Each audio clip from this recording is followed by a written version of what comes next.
name is Heather McG, and this is the Happily Never After, a podcast that explores how life's endings can lead to a personal breakthrough. Because sometimes the end is just the beginning.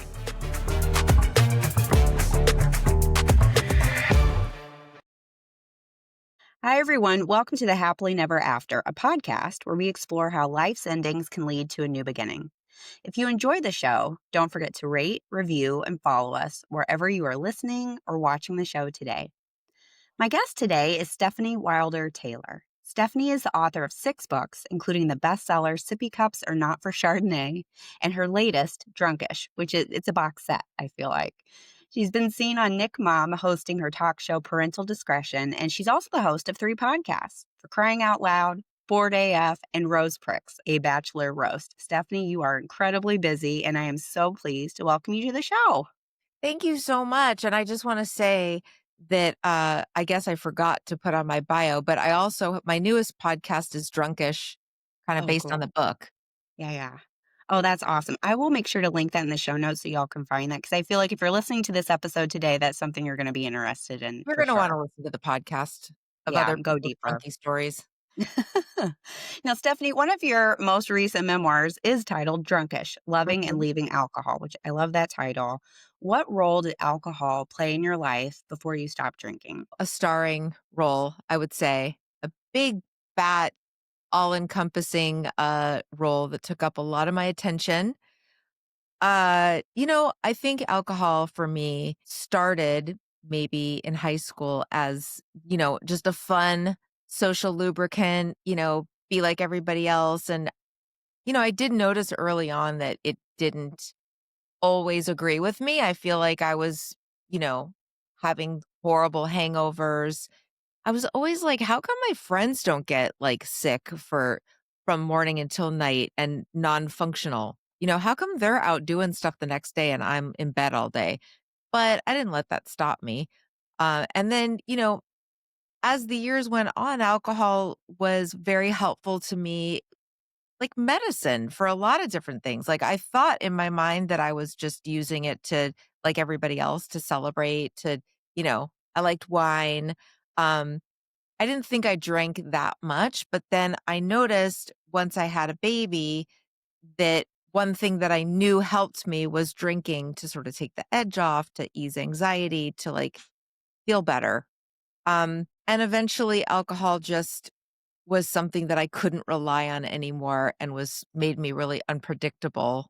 And that's when I made the decision to stop drinking. Something about your story that I think is really interesting and probably very relatable to a lot of people is while alcohol was playing a starring role and it was creating some problems with you in terms of, like, you told one story about going trick or treating with your kids, and this is in your book, and the next day you realize you kind of missed it from drinking too much the night while the trick or treating was going on.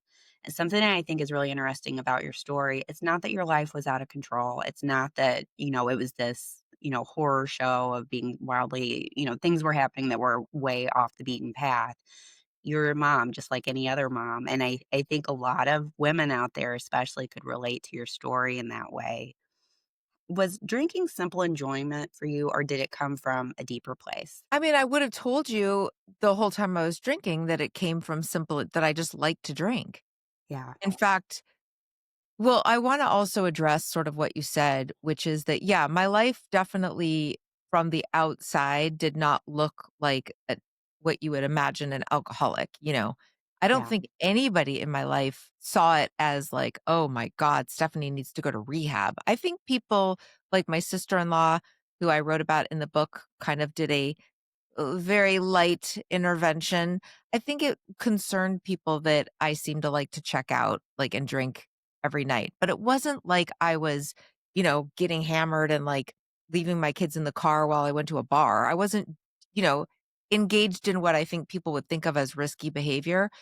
Yeah. But something like I said that I want to address is that part of there's so much guilt in being a mom anyway that I would feel really like maybe another person, or maybe if you weren't a parent, you wouldn't care if you went out trick-or-treating and got drunk and didn't quite remember everything.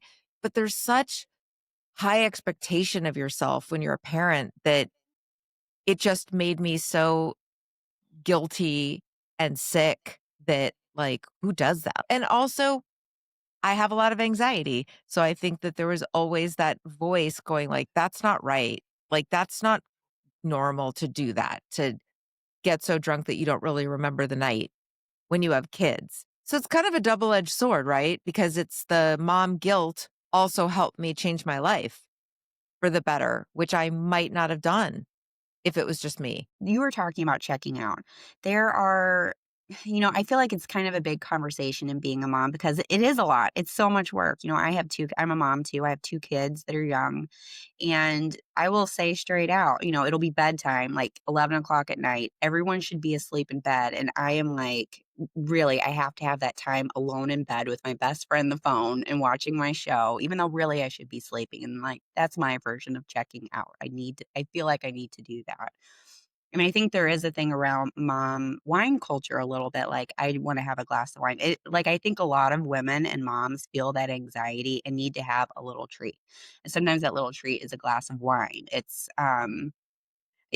trying to relax, and so I can really see how the lines were blurred for you in terms of how do you navigate that, and then pulling the trigger on, I think this has gone maybe too far in my life. Now, you did not have a huge rock bottom moment, but you did pull the trigger on before anything really bad happened. Can you tell us what happened that was like, "This is it, I have to make a change?" Well, let me go back and tell you leading up to that moment, there was a lot of navigating trying to be a drinker for me. So there was a Yeah. lot of, rationalizing and like, well, I was having more and more times in the evening where I was starting to realize, oh, I drink every single night. And even when I tell myself I'm going to have 2 glasses, I end up having three. Or my husband and I finish a bottle of wine and I'm the one going like, "Let's open another one." And he would be like, "No, I'm good. Like, we're just going to bed soon." I'd be like, "Exactly." Like, Let's get it all so in. right. So leading up to that, I would say there was a lot of like, "Oh, I really want to be able to have this. So let me make more rules.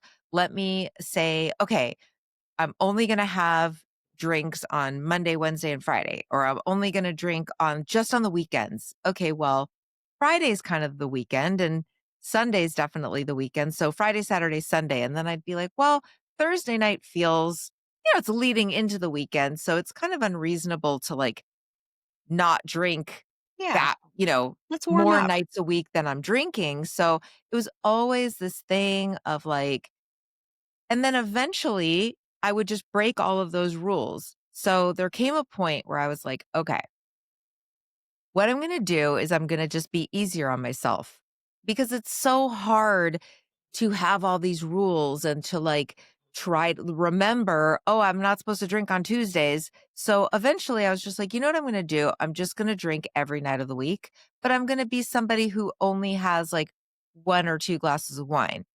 And then quickly I went over that. So then it was like, okay, well, I'm going to be somebody who drinks like 2.5, you know, I, and then it became, you know what?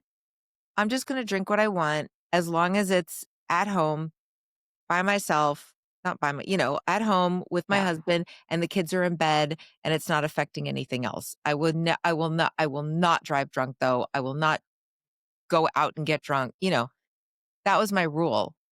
So when I broke that rule and it was such a that was my final line in the sand. That was if I can't do that, I didn't even think in my mind, to be honest, and I haven't thought about this in a long time, but I didn't even think this is the final line in the sand. I just thought, okay, this is how I'm going to make it work. And Yeah. I knew that wasn't great thinking. Like I knew that drinking like several glasses I always felt a little guilty about it, lying at the doctor's office saying that I only have like 1 glass of wine a night, like 7 drinks a week, when it was really like more like 21 drinks a week. It's Yeah. like didn't sound good. The point is, I made that final line in the sand. And then it was only a couple months later that I broke that and I drank too much and I drove home with my kids in the car. And I did not think I was drunk, is Yeah. the main thing. And trust me when I say that I cried for the first 4 years admitting that to anybody. So my lack of emotion is just because it's been over 16 years since that Yeah. happened. Um, I woke up the next day, my husband was really mad, and he was not somebody who ever got mad at me. He made a lot of excuses for me. So, but when I got out of the car that night and had 2 of the kids, and he'd been trying to call me all night. The story is in my book. He'd been trying to call me. I'd ignored him because in my mind, I was like, leave me alone. Like, I have 2 of the kids with me. I have 3 kids. So I have Yeah. twins and then one that's a little bit older. So my husband was home with one of the twins, and in my mind, complaining about it, where I was like, "Dude, I've got one of the twins and the 4-year-old with me. Right. You're on easy street right now. Like, stop Leave me asking where alone. I am." Well, he was concerned because I was just not responding to him you know, and I was drinking. I was out drinking, and I think he probably knew. Then it got to the point where he had to call my friend who I was with to go, "Why isn't Stephanie calling me back? Like, what's going on?" And then she came to me and was like, "Hey, your husband is, like, trying to find you." And I was then annoyed at her. Like, "Why are you up my ass about this? Like, what everybody needs to leave me alone. I'm momming it up here. I got 2 kids with me. We're having a good time." So then I drove home. My husband was waiting for me in the driveway. He says I was staggering up the driveway. I was belligerent. I was mad at him for micromanaging me and for having any opinion on my behavior. When I woke up in the morning, though, I was really hungover, and I had what I continue to call a moment of clarity where I was like, it's like I would imagine having a near death experience where all the flashes, I literally just felt all of the excuses, and I saw it all really clearly, like, "Oh my god, how long have I been doing this? How long have I been saying, 'I'm never gonna drink like that again?' How long have I been making these excuses even now since I've had kids in the last 4 years? This has to stop." Like, I'm obviously somebody who's not safe. If I can't manage to just keep one promise, which is to not drive drunk, then I shouldn't be drinking. And I still didn't think I was an alcoholic, though.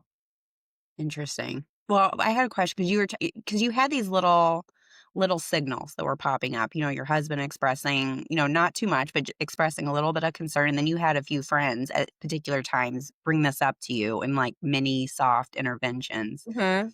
And it bothered you. I don't know if you would say you got angry about it, but you were not happy that that was happening. Where do you think that frustration was coming from in them calling out these things? Well, obviously, I didn't want to not drink, and it was embarrassing to think that it was something that other people were picking up on. Because anytime you have a secret, it's gonna make you mad when you feel like people are judging you. Also, in my mind at the time, I was like, I had a lot of excuses, like, it's not that bad. Also, the first person who had, like, a little intervention on me was already somebody in recovery, and I had a thing where I was like, "Who's she to tell me anything?" Like, she was worse than me, like, you Right. know? Oh, just because she's cleaned up her act, now suddenly everybody has a problem. Like, mind your own business. That was my opinion about her. I In my mind, honestly, I was like, "Oh, she's in a cult now of people who don't drink, and she just wants everybody to, like, be part of that." She just wants a No, friend to go with the her to vibe that meetings. Yeah, she's just like these people that, like, oh, they get sober and then they're so, like, oh, that person has a problem, that person has a problem. It's like, mind your own business. That's how I felt with her. Later, she was the one I called and said, "I think I need help." So, Mm, I'm just telling you what I felt like at the time. With yeah. my sister-in-law, who also, said something to me, my feeling about her was like, "Oh, she doesn't even have kids." She's maybe at the stage of, like, trying to have a kid, but, like, she has no idea what it's like. Who is she to judge what I need to do in the evening to check out? I've got 3 kids. At the time that this happened, I had my twins were babies and they were colicky. So, my feeling was like, I cannot believe she's judging what I need to do to, like, feel calm in the Yeah. evening. this is my coping mechanism. How dare you call me out for that? I just thought, what a bitch. Well, and 2, so I have twins too. Having twins is so hard. It is so hard. It's So really hard. on top of that, you're dealing with that, and I know you were also dealing with some medically complex issues as well with your kids, so you were going through it as well, and sometimes, like, it feels like you need something that's for you, so I can, like, as a mom and reading your book, I could connect all the dots on how this was happening for sure. For you, now you've been sober for quite a while now, I think over 10 years, if that's right? Over 16, yeah. Oh, wow, okay, so with the benefit of all that hindsight, were you an alcoholic, or is there a difference between being an alcoholic and having an alcohol problem? Like, is there a difference there? I am so glad that you asked me that question. That is a really good question. Um, yeah, I like using the word alcoholic now because and a lot of people don't. For me, it's really helpful because it seems very black and white in the best way. I'm an alcoholic, therefore I can't drink, which is so much easier for my brain to take in than to do all the dances of like, maybe I just have a substance use disorder. Look, no, I think a lot of people, m- for their own reasons, feel like saying alcoholic is a very like judgment. It's a label, right? And like, oh, I don't want to have that label. But for me, the label is helpful because it's just very final. It's like you either have this thing or you don't. And it took me a long time to stop debating in my head, like, am I an alcoholic? Well, there's no real way to determine that. There's no blood test. You know, do I think that some people go through a period of time where they are abusing alcohol and they're not somebody that needs to quit drinking for the rest of their lives? Of course. Like, I'm not I don't know that the answer is something that everybody has to decide for themselves. For me, once I stopped being so in the feeling of like, I don't want to be an alcoholic. I don't like that label. I don't relate to these people in these meetings who like what their version of being an alcoholic seems so much worse than like what I did. I spent time going, I'm not that. I'm not that thing, that alcoholic, that A word. I'm not. I didn't do any of those things. I didn't hurt my kids. I didn't, it took me so long to just go, like, what difference does it make? The problem for me is that when I drink, I am unpredictable. That goes all the way back to the first time I drank, and it never got better. I never got more predictable. I was never able to, for a long period of time, moderate my drinking. There was never a time between the age of 14 and 42 where at some point I didn't drink way too much and not mean to. So for me, coming to the coming to the acceptance that, like, why does it matter what I call it? I need to call it something that tells me that it doesn't agree with me. I have an allergy to alcohol. I make some bad decisions, not all the time. Like, yeah, am I not an alcoholic during the days where I just successfully had like 2 glasses of wine? Sure. But do you know what I'm saying? Like, okay, let me put it this way. My husband went through a period in college where he really drank too much. He knows that. It's one of the things that made me fall in love with him. I was like, "Oh, he was kind of fucked up." Like, Shared hobby.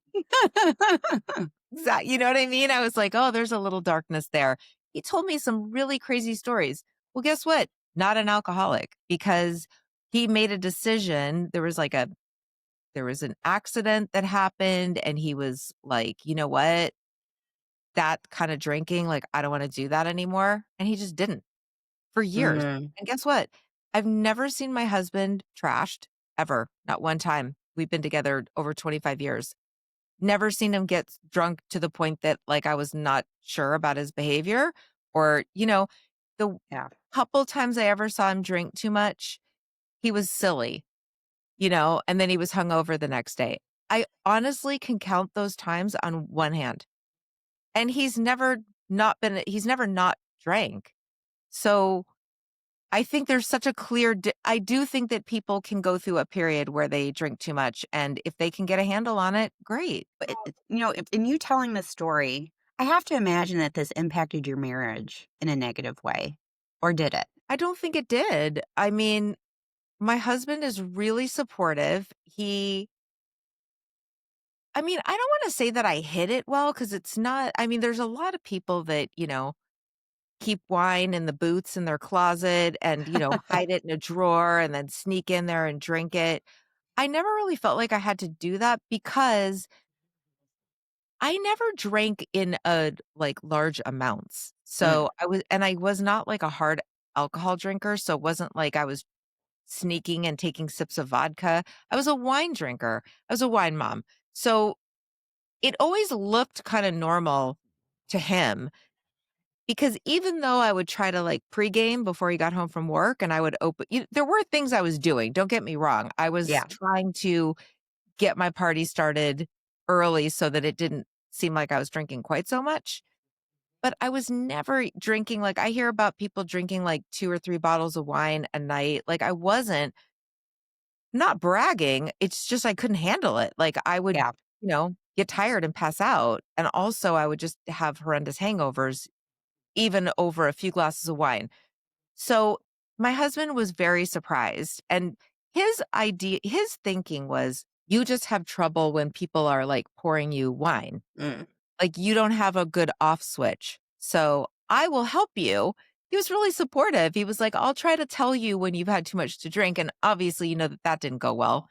Yeah, I'd be like, "No, thank Yeah. you." You mind you worry about you. You do you, boo. I'll do me.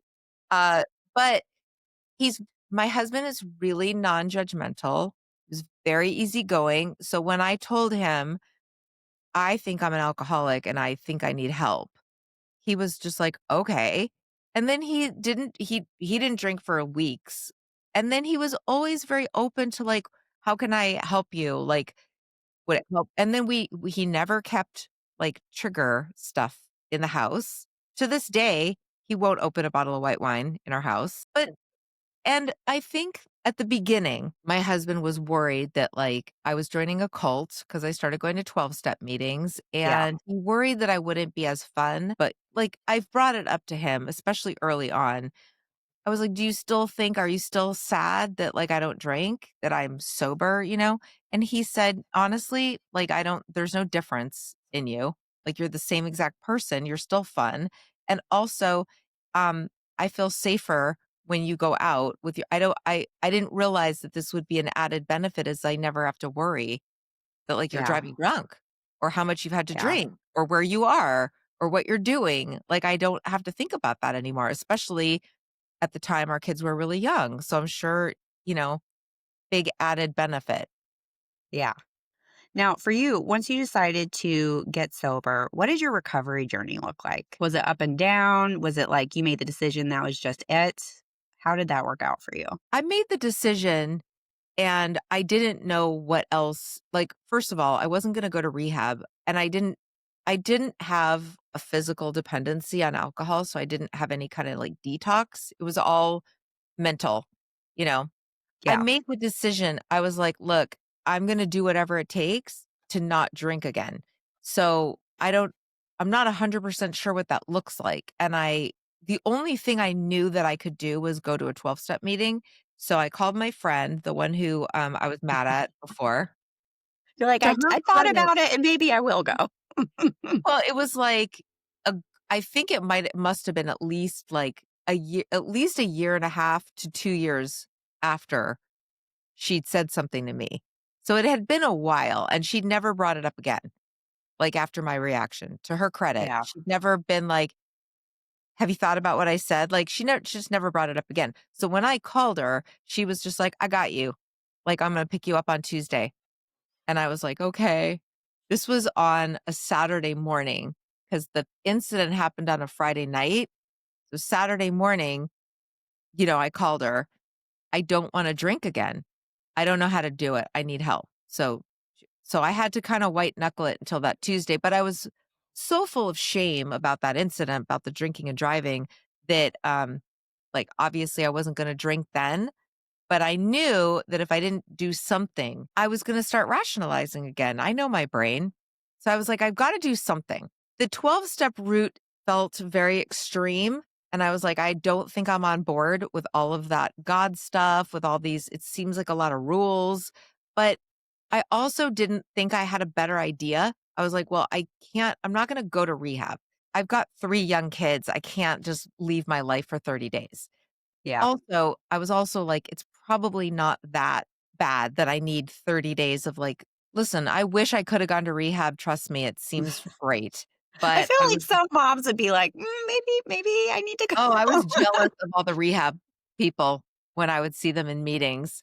But yeah, so for me, there was a lot of mental like block about, but I did, here's what my journey was like.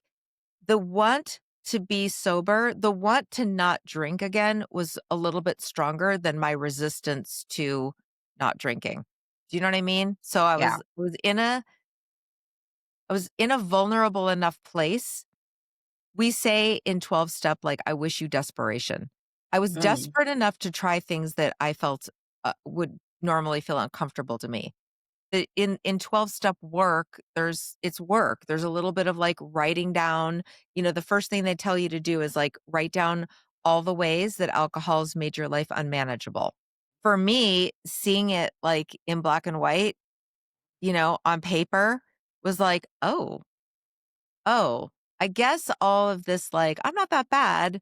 Well, when you look at like when you just write it all down and you're crying and you're in a vulnerable place and you're being honest with yourself, it's like, oh, it wasn't like that great. Like my Yeah. drinking wasn't as classy as I thought it was. Yeah.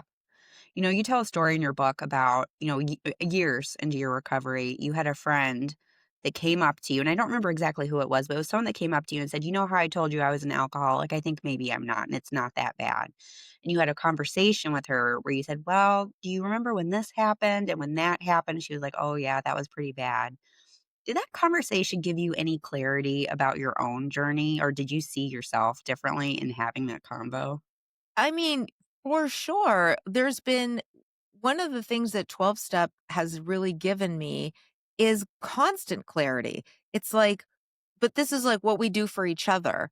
And I can come back to that, but you just reminded me of something where I would say in meetings a lot, I would, and this is not in the book, special treat just for you. Bonus.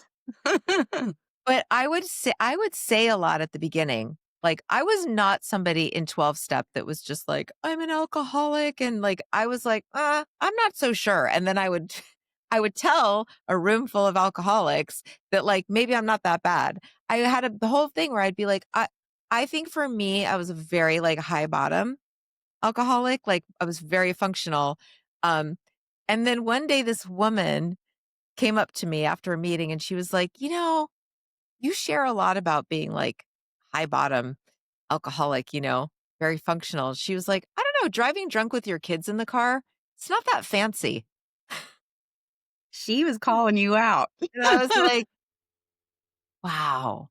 It stung when she said Yeah, it. And then it was actually really freeing because I was like, why am I so like, what is that? It's like judgmental of other people's drinking. Like, why do I think I'm better than people? Like somehow sharing about like, well, I was really high functioning. It is a weird way to go like, yeah, I'm not like you. But right, and the whole point of that is that when we look at exactly what our behavior was like. And the whole thing about 12 step, that's all it is. It's just like, it's learning to look at your own behavior. So they talk about like a fourth step. A fourth step in the 12 step like lingo is basically taking an inventory of like yourself, all of and in writing down all the things that you get frustrated with, all of the resentments that you have about other people, all the reasons like you're mad at your mom or you're mad at, your boss or all that. When you look at that with the help of somebody else who's in the program a little bit ahead of you, literally all it is going, well, what's your part? What is your part in the patterns in your life? Which, if you look at all that, is like, why do you drink? You drink over, wanting to feel better, right? You drink over wanting to lessen your anxiety. Well, where does all that anxiety come from? A lot of times it comes from our relationships with other people and like the expectations that we have of other people's behavior, right? So, like, my husband's mean to me. Okay, well, something that you can do when you're kind of doing this work is look at like, well, I think my husband's mean to me. Well, what's my part? Maybe your part is just you have really high expectations of other people and their behavior, unrealistic expectations, Yeah, you know? Maybe you're just really judgmental. right. Well, and Maybe you I have a big ego. Maybe, you think you're really more important than the other people, like, in your family, and your needs should come first. When you look at that with somebody who's not judging you and who's just helping you go, "I don't know, this could be true, maybe it's not true. Does this feel true to you? Here's a way that you might be getting in your own way." You're like, "Oh, oh, and here's another time I do this, and here's another way that I do this." And, yeah, I find that to be really helpful, and bringing that back to when I pointed out to that friend of mine who said, "Maybe I'm not an alcoholic." It's like when another alcoholic points out to you like, "Okay, but you did tell me that you went to, like, a kid's birthday party and had so much to drink that another mom had to drive you home at 11 a.m., but now your brain has told you, like, I don't think that was that bad." That's not just, like, your husband pointing that out to you. That's a friend of yours who's also sick like you going like, "I know, but, like, here's what we do when we drink." And then that's so much easier to kinda laugh and go like, "Oh, shit, yeah. I did I did do that." yeah. Yeah, a lot of people, everyone that has come on this show has gone through it in some way. They have a story of being in the trenches in some big way. And a theme that has popped up is like sometimes we live in fantasy land. It's like we're really attached to the narrative that we've designed because we know there's going to be a cost when we accept what the truth is. Whenever I really love the idea of acceptance because to me it is like helped me my entire life once I got that down. And acceptance is not saying it's okay, but what it does do is it means you know the truth about yourself, you know the truth about reality. And something I love about you sharing your story is you share the rough parts, go dark or go home. You share those things because really that is the only way to make a change or to make life better is if you try to sanitize it or create this narrative that wasn't actually what happened, you're not going to get anywhere. You're not going to be able to get through the shame. You're not going to be able to make a healthy change because you're still living in fantasy land. That's not what actually happened. It's so true, and I think the trick is that that you can recognize right away when you read somebody's memoir or you talk to them, is how do you get out of, like, the victim space and into the reality of, like, into your part. Yeah. And one of the reasons why I didn't feel ready to write about, like, in a publishing kind of way about sobriety until I had a lot of years is because sometimes I read and, like, no judgment on people who have a couple years of sobriety and then write a book about sobriety. But there's a place you get to, which is acceptance, where you stop judging yourself so harshly and you go like, "Oh, what did that teach me?" I spent a lot of years blaming it on everybody else, whether it was subtle. Like, I wasn't a person who was constantly, like, fighting with people and like, "You're an asshole, it's all your fault." But it was subtle. It was in me to go, "Well, if that's true about me, then I'm gonna have to change." And it's very scary to change. Yeah. So I feel safer just, like, having my drinks and, like, thinking other people are the problem. And I'm, like, pretty perfect. You are. Pretty pretty special, pretty much better than other people. It took a long time. I mean, I still have that. I still have same character defects, as they say. I'm always working on it. But usually when I'm really judging somebody else, it's about something that's going on with me. It's about, like, my own insecurity. But yeah, if you're gonna write about yourself, it doesn't serve anyone to, like, give other people those excuses. You just gotta get in there and, like, write the truth. But in order to do that, you gotta know what the truth is. Yeah. Well, did you, after you got sober, and I don't know the answer to this, is a very real question. When you got sober, earlier you had talked about how you were missing some moments of your kid's life because you'd been drinking or, checked out at times with drinking. Once you got sober, was that uncomfortable to be essentially there all the time. You know, Oh, you had no yes, place to go. What was that like for you? still is. You're like, "I wanna leave right now." Last night, I spent, like, 3 hours watching, Love Is Blind Sweden season 1 on my phone. So, like, yes, I still like to check out. I don't know who these people are that are just like, no sweets, no TV, like, you gotta do I don't know, I gotta have something to take the edge off. Yeah, it was really hard. It was really hard. Um, and then it was really rewarding. I am very proud of the fact that having worked through a lot of those uncomfortable moments of being there for every second of my kids, I know that I am very codependent. Mhm. I am I overparent. I definitely am over involved. I'm a little helicoptery. Not too much because I'm too self-interested to like be too much like controlling their lives. But when you do that, you tend to then feel all their feelings, and, like, when one kid says, like, they're feeling sad because 'cause they're not popular, like, then that ruins your whole day, and you're like, "How do I fix it?" You know? It's hard, and Yeah. I have to work at that. Yeah, but I can say now that my kids are, like my younger twins are turning 18. I got sober when they were 18 months. And my Wow. older daughter's turning 21. And guess what? I have such a good relationship with, like, all 3 of my kids, and I do credit being present and reliable, and yeah, it was uncomfortable a lot of times. Now, something you just mentioned having how your life as a mom has evolved, and kind of how you approach motherhood. Now, something that you've talked about in a few previous interviews are you've gone no contact with your parent. At a certain point, you went no contact with your parents. And I Yeah. know for me, I had a difficult childhood, which Stephanie and I have talked about this off camera a little bit. And I know when I became a mom, I saw my whole childhood, like, flying in front of my eyes, and I saw the whole thing differently. When you became a mom, did you see how did that clarify your childhood for you, and how did this all Venn diagram? I think that, I've always been really hard on myself.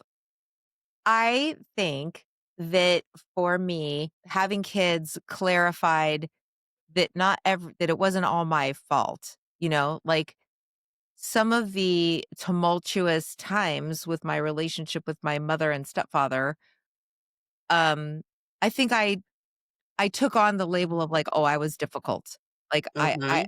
I know why they treat me this way because, I was a really tough kid. And then you have kids and you're like, that's just not really a thing. That wasn't a thing. Like, and I'm not saying that some kids aren't very difficult and there's challenges. I'm not saying that, but I'm saying, like, looking back at who I wasn't that. I didn't have like oppositional defiance disorder. Like, I was a pretty normal kid, Yeah. and we're talking about back when I was like 6, 7 years old. And I was able to see that there were things going on in their lives that maybe prevented them from being the best for me. And normally you'd be able to just go like, "Oh, okay, well, wow, that gives me some perspective and I can forgive that."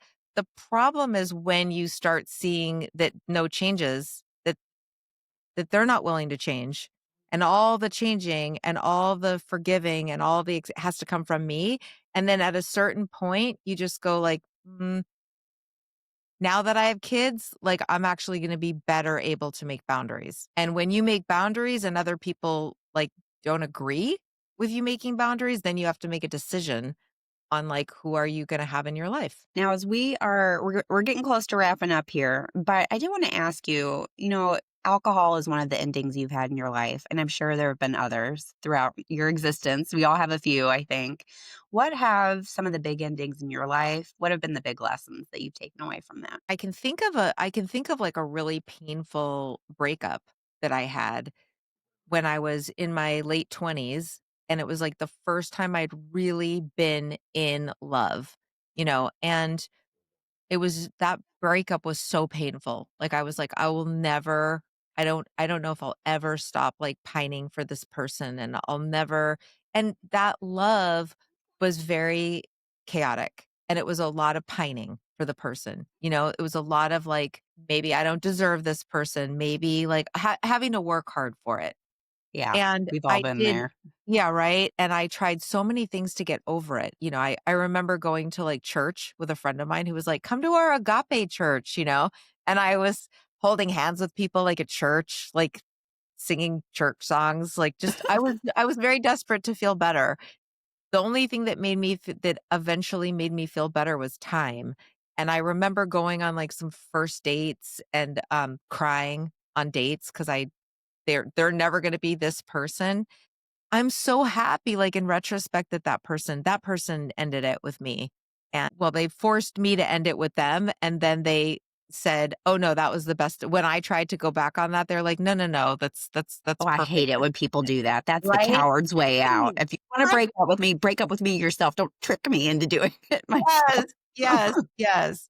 But, like, what a great ending because and it taught me that even though it took a hell of a long time, like, I didn't meet my husband for another 6 years, um, or really have a boyfriend for all that time, and I'm so happy, like, things work out, I think, the way they're supposed to work out.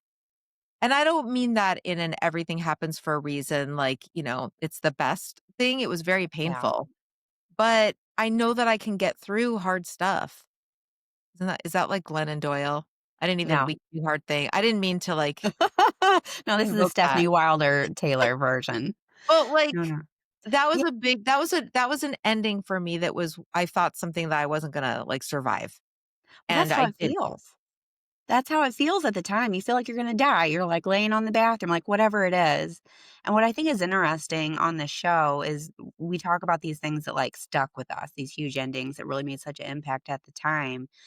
And then now we're talking about years later, and it's like, "I'm so glad that happened." Like, and we're even laughing about it, and it's just it is interesting how that changes over time, and I think for me, the big lesson I've taken away from feeling like that, like what you're describing, is this is how I feel today, and no toxic positivity. It sucks, it feels awful, but just that little hope that you're not always gonna feel that way, I think matters. And, like, that's what you need to, like, keep going and just move forward the best you can, that you are not always going to feel like this on the bathroom floor. Yeah, You're gonna get over it, or through yeah, it. I should say through it. You don't always get over it, but you do get through it most of the right. time.